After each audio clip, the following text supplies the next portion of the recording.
Olá, sou Simone Bernardino, economista da Associação Brasileira de Bancos. Neste episódio, trago os destaques do relatório Comportamento de Mercado da ABBC, disponível na íntegra no aplicativo da associação e no site abbc.org.br.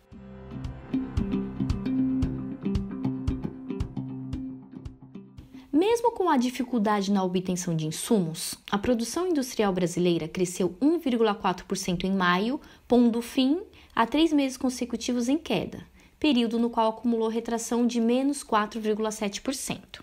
As maiores quedas em maio foram dos bens de consumo duráveis, como máquinas de lavar e carros, tendo retração de menos 2,4%, e os bens intermediários, aqueles usados para a fabricação de outros bens, como borracha, plásticos e componentes elétricos, que tiveram uma contração de menos 0,6%.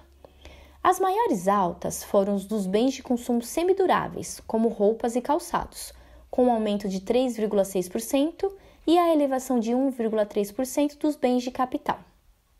No acumulado de 2021, a indústria se expande 13,1% em relação ao igual período de 2020.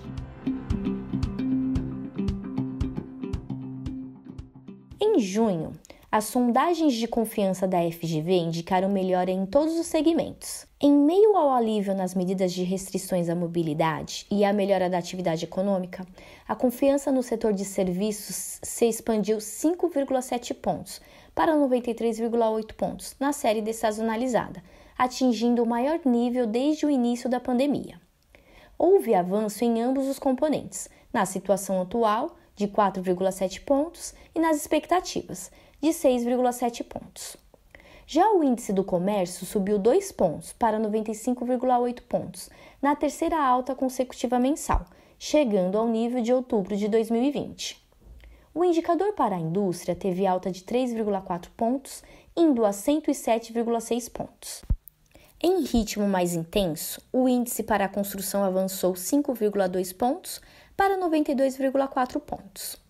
No que tange ao nível de utilização da capacidade instalada, o NUSI, o da indústria registra alta de 1,5 ponto para 78,8 pontos, enquanto o da construção se expande 3 pontos para 77,4 pontos.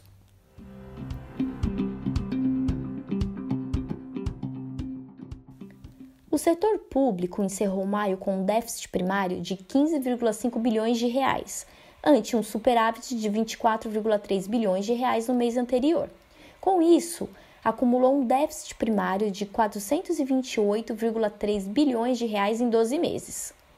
Em relação ao PIB, o déficit primário acumulado em 12 meses fechou em 5,47%, o que representou contração de menos 1,69 ponto percentual na margem e de menos 4,01 ponto percentual no ano, e elevação de 1,63 ponto percentual em relação a mais de 2020.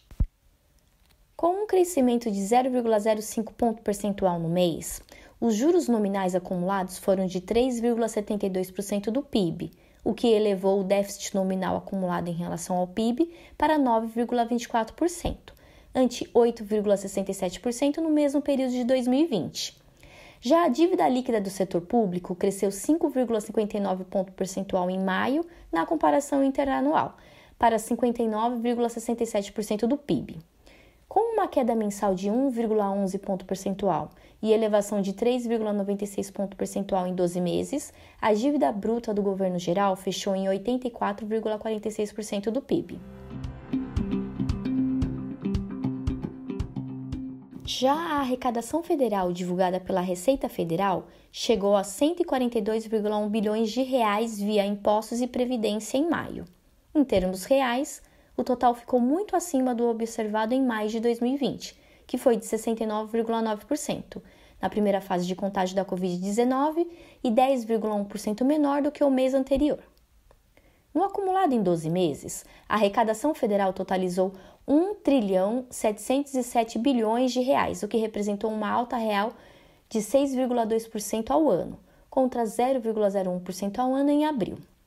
A retomada do crescimento da atividade econômica, mesmo que em ritmo lento, permanece beneficiando a arrecadação federal, O resultado refletiu, principalmente, fatores não recorrentes como recolhimentos extraordinários do imposto de renda sobre pessoa jurídica, a contribuição social sobre o lucro líquido e do PIS/COFINS, tributos adiados em 2020. Vale ressaltar a expressiva contração na receita da Previdência, que recuou 40,6% no ano. Cotado a R$ 5,06, o dólar encerrou a semana com apreciação de 2,5% em relação ao real. No mês, contudo, acumulou depreciação de 3,1%.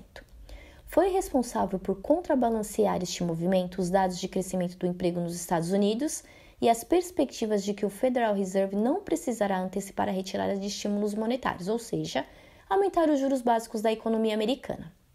Assim, o dólar index, que mede o desempenho da divisa norte-americana frente às moedas de países desenvolvidos, avançou 0,41%, com destaques para as depreciações do euro e da libra esterlina.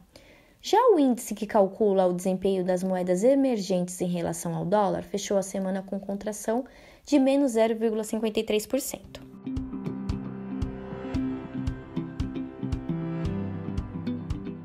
Estas foram as principais análises da assessoria econômica da BBC sobre o relatório Comportamento de Mercado realizado pela BBC para o período de 25 de junho a 2 de julho. Para saber mais, baixe nosso aplicativo ou acesse www.abbc.org.br e tenha acesso ao relatório completo.